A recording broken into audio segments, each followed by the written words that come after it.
Hey guys, welcome back to my channel. It's Luellen here. Sorry, it's Friday night. I'm just in a t-shirt, just kind of relaxing a little bit. Hair's up, so you guys probably haven't seen me like this. But had to bring my newbie vlog for today. It's up a little bit late. We were really busy. We stopped by my mom and dad's and hung out with them. So yeah, I thought today would be a good topic to talk about. Would be stockpile prices. What is my stock up price on items or things that we coupon for? And it's going to vary for everybody. So yeah, we're all going to have different things that we pay a little bit more for because we use it a little bit more. So stay tuned. We're going to talk about what price should you stock up on. Also, stockpiling tips, how to build a stockpile, some simple tips and tricks that you can do. Maybe you're limited on space and you need some little tricks to get you started on how you can start building your stockpile. So stay tuned. Okay, so everybody will have a stock up price on items, and basically that's the price that you're going to pay to really buy in bulk items. So if laundry detergent's on sale, what is your stock up price? You know, things like that where you're going to buy in multiples. So you might buy 5 laundry detergents rather than just getting one to get you through to when you need to buy it again. So I've listed some of the best items, and these are definitely the top items that you should be stockpiling with couponing. They are going to save you a lot of money, and they're great to have. There's nothing like going into your stockpile and having these items and not having to pay full price. So the first item is toilet paper. And with my experience with couponing, we never get, you know, toilet paper super, super cheap. And when I mean super cheap, it's like next to nothing or free. Very rarely happens. So we have to rely on stock up prices, and a good stock up price for me is $2. Now it all depends, you know, I'm talking maybe a 9-pack of toilet paper or double rolls or big rolls. You know, I'm not going to pay $2 for a 4-pack of tissue. So, and we don't get too many toilet paper deals. So I'm not a huge stocker-upper on toilet paper or paper towels unless they're really, really cheap. And $2, if they're $2, I would swipe them up. So usually between like $2 and $2.50 is a stock up price for me. Detergent. So detergent varies. You can get, this is one of my very favorite detergents, Gain. Or you could get my not so favorite detergent, but I will use like Purex or Arm & Hammer. And probably my least favorite detergent, other than Sun, if you guys have ever used Sun, I do not like that, is Extra. Extra is very low on my bottom of detergents to stock up. It's okay, and I will get it, but it's definitely not my favorite detergent to stock up on. Okay, so like I said, prices will vary on detergent because you're going to have name brand better detergents and your cheaper brand detergents. So on a detergent like this, if my stockpile is low, or if I was a newbie couponer, 99 cents or less would be a stock up price for me. Now I have plenty of this stuff. So at 99 cents, I may buy 1 or 2. I supply my parents with their laundry detergent, with all of their laundry detergent, and they love like the cheaper brands. So I'm more willing to buy it for them because I know they like it. I know they use everything I give them. So, but for me, unless my stockpile got really low on detergent, this would have to be 99 cents or less. And then when you come to detergent like Gain or Tide, that is, you know, upper in price and that is a better quality. And this is just my opinion, guys. This, I would say $2 or less. If you can get these for $2 a bottle, which we do, so don't think that we don't, because we will. It's not all the time, but it does happen that we get these for $2 or less. And I think that's a great stock up price for laundry detergent. So next I'm going to go to diapers. I don't have kids in diapers anymore, but I remember the days of buying diapers and how expensive diapers can be. So a price point on packs of diapers, I would say if you can get them for $4 or less, that is a stock up price. Now, you're not going to get the huge boxes for $4 or less. That's really probably not going to happen. Those you're definitely going to pay more out of pocket, but I'm talking more of the jumbo packs, or, you know, just the regular packs that you might pick up at Target or Walmart. If you can get those $4 or less, because they usually run about $7, so you're almost at a 50% savings. I think that's a good stock up price for diapers, and you go through diapers so much with little ones that it's really nice to have a really good stash of those. Deodorant, I will never pay 50 cents or more. It has to be under 50 cents. And we get so much deodorant and couponing. So newbie couponers, 50 cents or less is a great stock up price. But if you've been couponing and been through it, you know that we get free deodorant and Moneymaker deodorant all the time. So unless you're brand loyal, I would just hold off on some of those like 99-cent deals or things like that, unless you're brand loyal, because there will always be more deals. Cereal.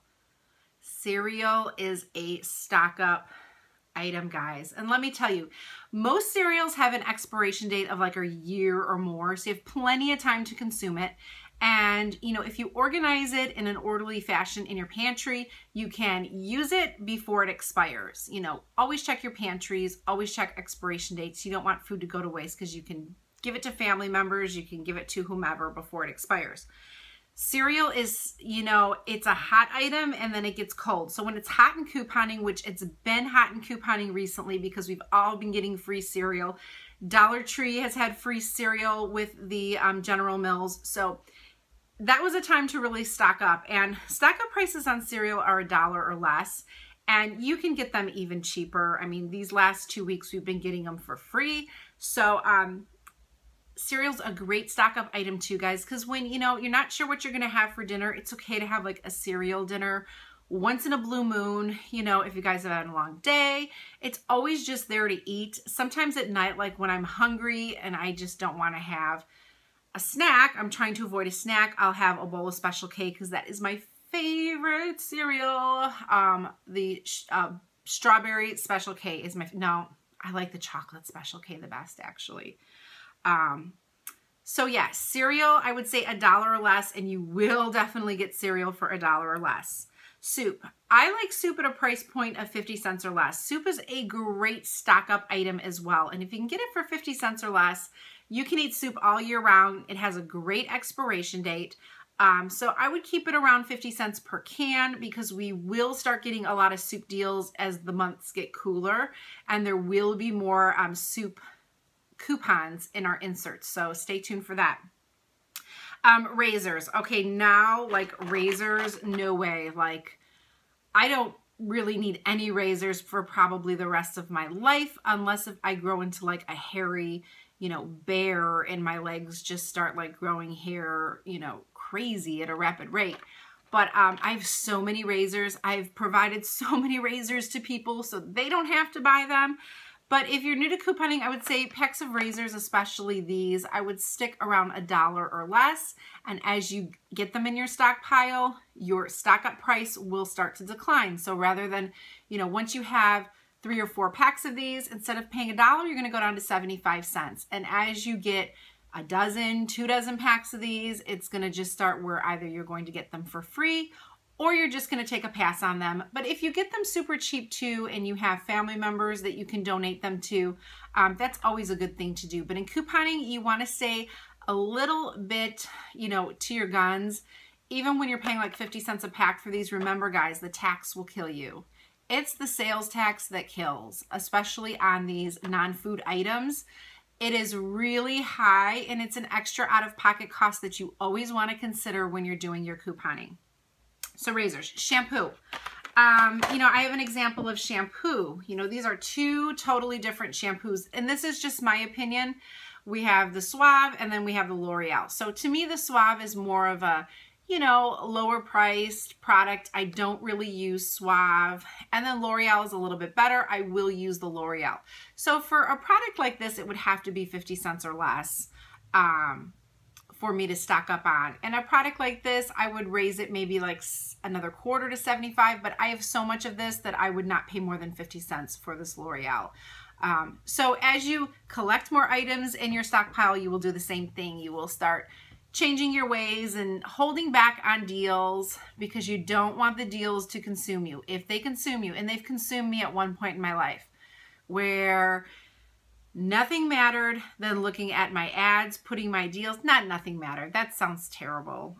But at that point, you know, I just wanted to do every flibbin' deal in the world. And I had a baby and I was taking my baby everywhere. And, you know, I wasn't getting the proper sleep. I wasn't feeling good. I was stressing out because, you know, at the time, you know, I'd be like, I'm going to work and I wanted to coupon. You know, what's more important, work or couponing? Work, obviously. And as soon as I got out of work, it was like I had to go to the store. On my lunch break, I had to go to, you know, Target. It was just crazy. So I definitely eased out of that insanity and I just took it all in and I found peace with it and I found couponing to be fun and that's where I'm at. So next item, toothpaste. And I don't have a toothpaste here for you, but toothpaste should not be a quarter. It should be 25 cents or less. When you become a strong couponer, we get toothpaste free all the time.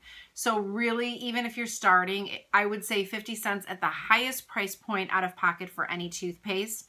And really, you're going to get it free that you're not going to be paying for it. And it's going to be amazing whenever you run out of that toothpaste and you have to go in your stockpile and you open that drawer or you look in that bin and you have enough toothpaste to brush everybody's teeth in your neighborhood. So it's a really, really good feeling.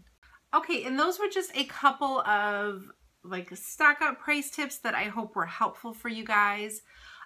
Next, I wanted to go into some stockpiling tips and different ways, especially if you are crushed for space, like where can you put all of this stuff? Because you will get a lot of stuff and you may not think that you will, but you will.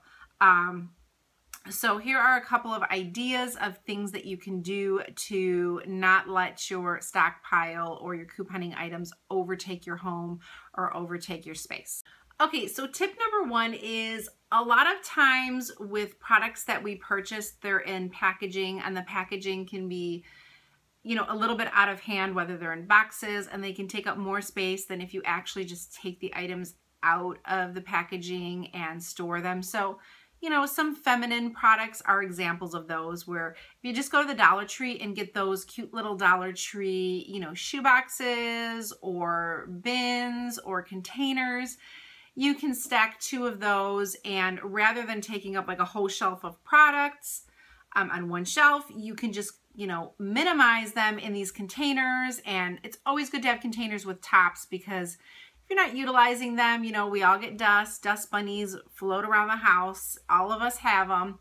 And at least it will keep your products clean and fresh and ready to be used. That is one example. One awesome pantry space saver is to put things, you know, like cereal boxes, to lay them face down and just stack them upwards rather than laying them across. Sometimes, you know, the shelves, you have so much space that you're not using because you can only put one box. You can't put a box on top of each other. They're going to fall down. So if you face them face down and just stack them up on top of each other, you can get a lot more, you know, stored and a lot less space wasted. And that is great with like boxes of pasta or oatmeal, or if you're stocking up on granola bars that are in the boxes, or those you can take out again and take from the first tip and put those in containers. But that is a really huge saver, especially with cereal, because we get a lot of cereal deals. And I know in my pantry, that's helped me save a lot of space. Okay, really good suggestion. Over the door organizers. So like sometimes those little organizers where you can put like shoes in or sandals, those clear plastic ones that you can get at like Five Below. You can get them at Target, you can get them at Walmart. They're great for storing like seasonings or the little seasoning packets that we get, different things like that. And you can just place it over your pantry door. That way you don't have to worry about taking up shelf space. And they're great because they're easily visible, so you can see what you have and what you don't have, so that you can, you know, keep in line your items when you go grocery shopping. I like that tip a lot. I haven't done that tip yet because I don't have a ton of like spices and things like that, but I'm building, you know, more of them, more of a collection of spices, and I think I will be doing that. Definitely utilize your linen closets if you can. If you have a lot of extra space in there, linen closets are great to store items. And again, containers will save you a ton of space because, you know, just putting things individually on a shelf, you have to worry about them toppling over. You have to just worry that, you know, they're just going to be taking up more space. So keep that in mind. Stack your jars. I don't know how many cans of Bush's beans that I had at one point, but if you stack them strategically, and I mean, take the time, you know, to stack them correctly, turn the labels around so that you know what you have. Items like that, soups can be so consuming of space. Diced tomatoes, all that kind of stuff. If you just stack them strategically on top of each other so that they're safe. If your kids do go in the pantry a lot, be careful because they may topple over on those little cutesy toes and we don't want to hurt them. A great thing for soups and stuff are save your 12 packs of soda, the cardboard containers, and you can just stockpile your stuff on there, and then in the front just put a label, diced tomatoes or chicken noodle soup, minestrone soup, and you can just stack those on top of each other, and they're great because they have that opening where the cans come out, so they make it easily visible and easily attainable for you to get the product out. Pegboards, I don't use the pegboards, but a lot of people rave about the pegboards for items like toothbrushes, razors, different items like that. They find that they save a lot of space and that they make it easy for them to stockpile items like that. Okay, so that is my newbie vlog for today, guys. I hope you enjoyed it. I'm having really a lot of fun on this series, and if you haven't checked out the other 2 videos, please do so. I will not be back until Monday. Again, these videos will be Monday through Friday. Saturday and Sunday are really busy with couponing. There's like a lot of prepping and a lot of stuff that I do on my website. So I want to make sure that the content that I'm giving you in these videos is helpful. So if you find that they are, please thumbs up this video just so that I know that it's just a great sense of feedback for me, and it just helps me to prep for the next videos. Now next week, I did ask you guys to comment on which store to start with, and we're going to start with Target, and let me explain why. Target was the first store that I started couponing at, and I feel like it was a great store to start at, and a lot of you guys do not have a Target store, but I think it's good to understand their policies and things as well, or you don't have a Target very close by. But I would definitely check in on Monday. We're going to start with how to coupon at Target. I'll go through some experiences with me, but initially the first day or 2, this will probably take a week to go through Target, and then we will transition into CVS. But I think it's good to just take it slow. That way you guys can comment any questions that you have. So throughout the week we can cover everything, and we can actually go through some Target deals for next week and get you guys fresh and jumping in and actually doing some great couponing at Target and some wonderful savings. So hugs and love to you all. Have a great weekend, and I will see you guys on Monday, and bring a pen and paper for Target couponing. Bye-bye.